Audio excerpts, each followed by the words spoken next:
دوستان عزیزم، درود و مهر. امیدوارم حال دلتون عالی باشه. امروز یکی از خوشمزه ترین و متفاوت ترین غذای خونگی رو براتون آوردم.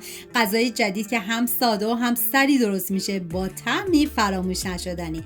ما نیاز به پیاز داریم که پیاز رو به صورت نگینی کاملا ریز ریز میکنم و نیاز به سیب زمینی هم که داریم که باید به صورت نگینی کاملا ریز کنید. دوستان عزیزم، من اندازه های دقیق تک تک مواد رو داخل دیسکریپشن نوشتم و یه عدد فلفل دلمه ایرم به صورت نگینی کاملا ریز میکنم و بهتون پیشنهاد میکنم دست به کار بشین و این غذای فوق العاده خوشمزه رو درست کنین که مطمئنم هر کی بخوره عاشقش میشه. و گوجه فرنگی هم که داریم پوستش رو کاملا بگیرید و بعد به صورت نگینی کاملا ریز کنید. و حالا گوشت چرخ کرده ما نیاز داریم که من میذارم داخل یه ظرف و موادی که ریز کرده بودم و به گوشت چرخ کرده اضافه میکنم که شامل پیاز، سیب زمینی، گوجه فرنگی و فلفل دلمه‌ای. ادویه هم شامل زردچوبه، پودر تخم گشنیز،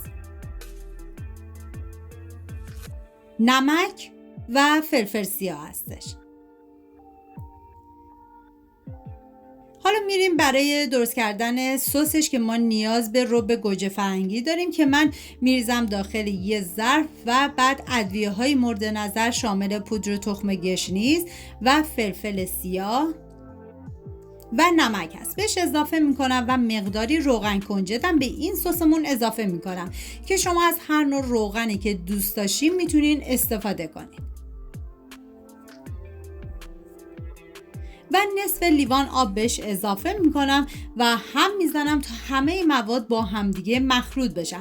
ببینید نکته مهم این که این سستون نه خیلی باید غلیظ باشه و نه خیلی شل. و حالا من به خاطر اینکه مواد رو راحت تر بتونم هم بزنم ریختمشون داخل یه ظرف و بعد از اون سسی که آماده کرده بودم به بقیه مواد اضافه میکنم و هم میذارم تا همه مواد با همدیگه مخلوط بشن. ببینید این غذا رو شما میتونید هم داخل فر درست کنید هم روی گاز که دیگه کاملا سلیقه‌ایه. فر رو باید از قبل گرم کنید با دمای 190 درجه به مدت 1 ساعت و بعد از اون دیگه غذاتون کاملا آماده است.